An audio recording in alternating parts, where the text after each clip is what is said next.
শোনেন, আমি তো নদী গবেষণা ইনস্টিটিউট নিয়ে কথা বলতে এসেছি। এইটা বললে কিন্তু দেশেরও একটা উপকার হবে, এই প্রতিষ্ঠানেরও একটা উপকার হবে। প্রশ্নগুলো ওইখানেই আমরা সীমাবদ্ধ রাখি। তবে যেহেতু আপনি প্রশ্নটা করে ফেলেছেন, আমি উত্তর দিচ্ছি। একটা হচ্ছে যে এইটা নিয়ে কতগুলো সরকারি সংস্থা কাজ করছে, তারা আসলে খুঁজে বের করবে যে এটা আসলে উস্কানিমূলক ছিল কিনা, এইটা মিটিগেট করার আর কোনো উপায় ছিল কিনা, এত বড় সংঘাতে যাওয়ার প্রয়োজন ছিল কিনা। তবে আমরা সকলকে আহ্বান করব ধৈর্য ধরতে। এখন যখন দেশ গড়ার সময়, তখন যদি আমরা দেশ না গড়ে এরকম সহিংসতা সংঘর্ষে জড়িয়ে পড়ি, সেটা কারোর জন্যই শুভ হবে না। বিশেষ করে আমরা কিন্তু আমাদের শিক্ষার্থী সমাজের উপর একটা অনেক বড় ভরসা রাখি। দেশে যে ফ্যাসিজম চলে গেল, গণতন্ত্রের পথে যাত্রার একটা সুযোগ তৈরি হলো, এই জন্য শিক্ষার্থীদেরকে আমরা সবসময় অভিবাদন জানাই। তারা যেন এই জিনিসটাই সবসময় তাদের মনোজগতে রাখেন যে গণতন্ত্রে যাওয়ার পথটা এমনিতেই আমাদের জন্য খুব কঠিন। তারপরে আমরা যখন যাত্রাটা শুরু করলাম, কোনো অসহিষ্ণু আচরণ রেনের জন্য যেন সেটা বাধাগ্রস্ত না হয়। আর একটা যে সকলকেই ধৈর্য ধরতে হবে, কারণ সকল বিবাদের, সকল বিরোধেরই শান্তিপূর্ণ সমাধানের পথ তো রয়েছে।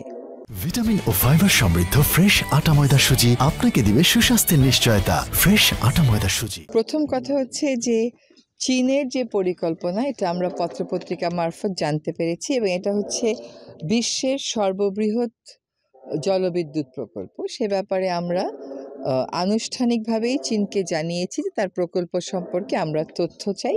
সে প্রেক্ষিতে চীন যেটা আমাদেরকে বলেছে যে লোয়ার রাইপেরিয়ান দেশগুলোর ক্ষতি হবে না তাদের এই প্রকল্পের কারণে। তারপরেও আমাদের পানি সম্পদ মন্ত্রণালয় থেকে আনুষ্ঠানিকভাবে আমরা পররাষ্ট্র মন্ত্রণালয়কে বলেছি, পররাষ্ট্র মন্ত্রণালয় যেন তাদের কাছ থেকে আনুষ্ঠানিকভাবে তথ্য উপাত্তগুলো চায়।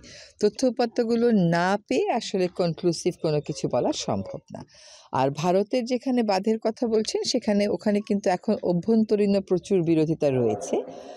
দুটো ক্ষেত্রেই আমরা কনসার্নড এই জন্য যে আমরা তো লোয়ার রাইপেরিয়ান দেশ। আমাদের যদি পানির প্রবাহ একদিকে তিস্তায় কমে গেছে, অন্যদিকে পদ্মায় কমে গেছে, এখন যদি ব্রহ্মপুত্রেও কমে যায়, আমরা নদীমাতৃক বাংলাদেশের যে ক্যারেক্টারিস্টিক্স, ওটা নিয়েই একটা বড় ধরনের কম্প্রোমাইজে পড়ব। কাজে উভয় দেশের কাছ থেকেই আমরা তথ্য, একটা চাওয়ার প্রক্রিয়া শুরু হয়ে গেছে, আরেকটা তথ্য চাইব, এবং আমাদের স্বার্থকে অক্ষুণ্ণ রেখে যেন তারা কাজ করেন সেটা নিশ্চিত করার চেষ্টা করব। এখানে যেটা একটা নতুন মোড়, সেটা হচ্ছে যে সবসময় বাংলাদেশ বলে ভারতকে যে আমার স্বার্থ অক্ষুণ্ণ রাখতে হবে।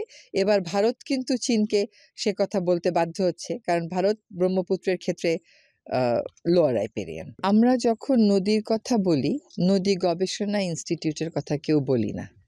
আমরা নদীর কথা বললে পানি সম্পদ মন্ত্রণালয়ের কথা বলি, নদী রক্ষা কমিশনের কথা বলি, কিন্তু এইখানে যে এত আধুনিক সুযোগ সুবিধা সম্পন্ন একটা গবেষণা ইনস্টিটিউট আছে, এটার কথা কিন্তু সাংবাদিকেরাও তেমন আপনারা বলেন না যখন নদীর কথা বলেন। অথচ তার যে কার্যপরিধি, সেখানে যদি তাকে ঠিক মতন বরাদ্দ দেয়া হয় এবং সেই বরাদ্দ সে ইউটিলাইজ করে, অনেক ভালো ভালো কাজ কিন্তু আমরা নিজেদের সক্ষমতা দিয়েই করে ফেলতে পারি। আজকে কয়েকটা নির্দেশনা, একটা হচ্ছে যেমন ধরেন একটা গবেষণা প্রতিষ্ঠান, তার গবেষণার জন্য টাকা হচ্ছে ৮৪ লাখ।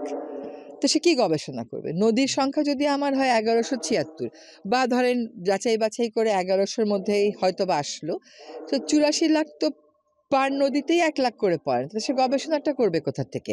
আর গবেষণার মতন গুরুত্বপূর্ণ একটা কাজকে এত অবমূল্যায়ন করার কোনো সুযোগ নেই। কাজে আমরা চেষ্টা করব আগামী বাজেটে গবেষণার জন্য যেন পর্যাপ্ত না হলেও অন্তত বড় বড় ক্ষেত্রে সে গবেষণা করতে পারে এমন কিছু টাকা নিয়ে আসতে। এই সংস্থার ভিজিবিলিটি, তার দৃশ্যমানতাটা বাড়াতে হবে।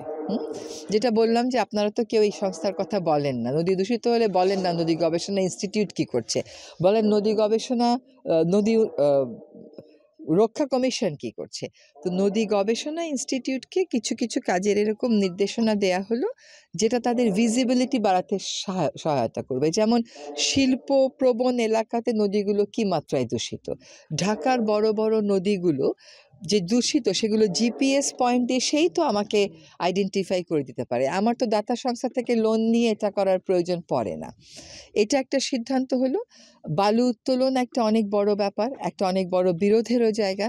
তো বালু উত্তোলনের কি প্রভাব পড়ছে, নদীর ইকোসিস্টেমের উপরে সেটা ব্যাপারেও তাকে গবেষণা করতে বলা হলো এবং কী প্রক্রিয়ায় করলে এই কনফ্লিক্টগুলো আমরা এড়িয়ে চলতে পারি এগুলোর ব্যাপারেও তাকে রিকমেন্ডেশন দিতে বলা হলো। এই ধরনের রিকমেন্ডেশন যখন আসবে, যখন জিনিসগুলো মানুষের প্রাত্যহিক জীবনকে ছুঁয়ে যাবে, তখন কিন্তু এই প্রতিষ্ঠানের দৃশ্যমানতাটা বাড়বে। আরেকটা হচ্ছে যে আমাদের কিছু কিছু গবেষণা সরকারি পর্যায়ে হয়, সেই গবেষণাগুলো দেখা যাচ্ছে সরকার বিভিন্ন শিক্ষা প্রতিষ্ঠানকে বা অন্যান্য সংস্থাকে দিয়ে করায়, বিভিন্ন টেস্টিং হয়, সেই টেস্টিংগুলো আমরা অন্যান্য প্রতিষ্ঠানকে দিয়ে করাই। তো আমরা আজকে একটা সিদ্ধান্ত নিলাম যে যেখানে নদী গবেষণা ইনস্টিটিউটের সক্ষমতা আছে সেখানে নদী গবেষণা ইনস্টিটিউটকে দিয়েই করাতে হবে এবং সেটা সরকারি যেই সংস্থায় যাকে চুক্তি দেখ না কেন সেই চুক্তিপত্রে এই কথাটা লেখা থাকতে হবে।